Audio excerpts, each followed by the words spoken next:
ിൽ നിന്നാണ് മധ്യകേരളത്തിൽ എന്താ സംഭവിച്ചതെന്നറിയാൻ വിപിൻ സി വിജയൻ കൂടി ചേരുന്നു. Vipin, good morning. പറയൂ വിപിൻ.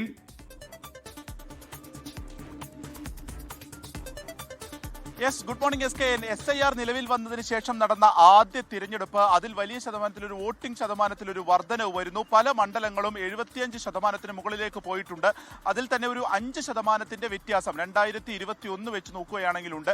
ഇപ്പോൾ ആലപ്പുഴയിൽ ഏകദേശം ഒരു 4 മണ്ഡലങ്ങൾ ഇങ്ങനെ 5% അടുത്ത് ഒരു വർധനവ് കാണിക്കുന്നുണ്ട്. കോട്ടയത്താണെങ്കിൽ 5 വർഷത്തിനിടയിൽ നടന്ന ഏറ്റവും ഉയർന്ന പോളിംഗ് ആണ് ഇത് കാണിക്കുന്നത്. എറണാകുളത്തും സമാനമായിട്ടുള്ള ഒരു സ്ഥിതിയാണ്. ഇപ്പോൾ കുന്നത്തനാട്ടിലൊക്കെ 83% അത് പോകുന്നു. വൈപ്പിനിലും കൊച്ചിയിലും ആ സമാനമായ സ്ഥിതിയിലേക്ക് കടക്കുന്നു.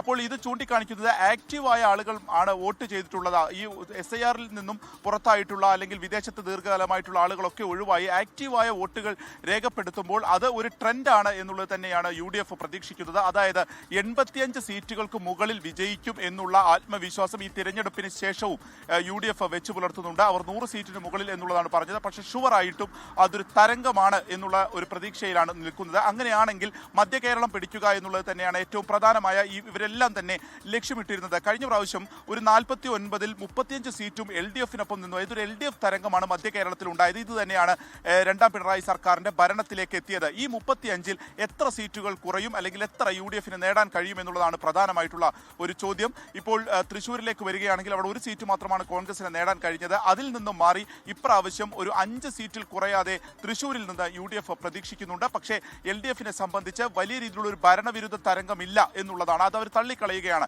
പകരം ഒരു 2 സീറ്റിൽ കുറയാതെ ഇപ്പോഴുള്ള സമാനമായിട്ടുള്ള സ്ഥിതി അതുപോലെ തന്നെ തുടരാൻ സാധിക്കുമെന്ന് ഓരോ മണ്ഡലം ബേസ് വെച്ചിട്ടും അവരും പറയുന്നുണ്ട്. ഇതിൽ NDA ഒരു മധ്യ കേരളത്തിൽ ഒരു പ്രധാന ഒരു ശക്തിയായി നിൽക്കുകയാണ്. കാരണം 2020 കൂടി കൂടുതൽ വന്നതോടുകൂടി 9 സീറ്റുകളിൽ 2020 ആണ് മത്സരിക്കുന്നത്. ന്യൂനപക്ഷ വോട്ടുകൾ 2020യിലൂടെ സമാഹരിക്കാം എന്നുള്ളതായിരുന്നു NDA ഒരു ലക്ഷ്യം വിട്ടത്.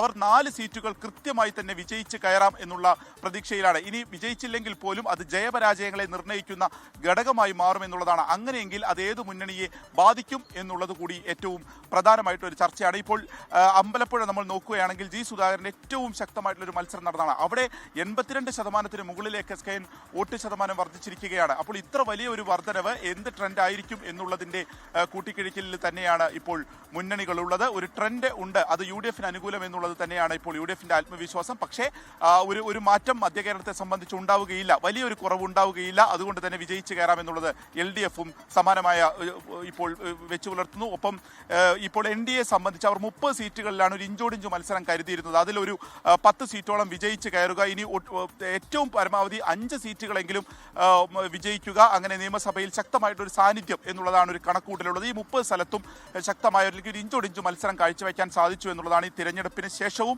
ഈ 3 മുന്നണികളുടെയും ഒരുപോലെയുള്ള വിലയിരുത്തൽ. അതുകൊണ്ട് തന്നെ മധ്യ കേരളം ആര് ഭരിക്കുമെന്നുള്ളതിൽ നിർണായക ശക്തിയാവും. SK.